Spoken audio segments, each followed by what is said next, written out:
You ask Tiger to solve. This deals with linear equations with one unknown.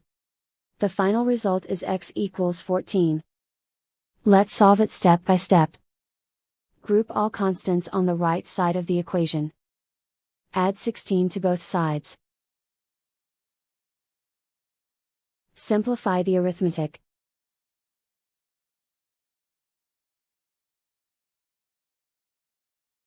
Isolate the x. Divide both sides by 2. Simplify the fraction.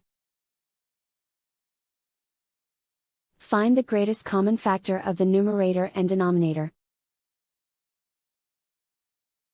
Factor out and cancel the greatest common factor. And so the final result is x equals 14.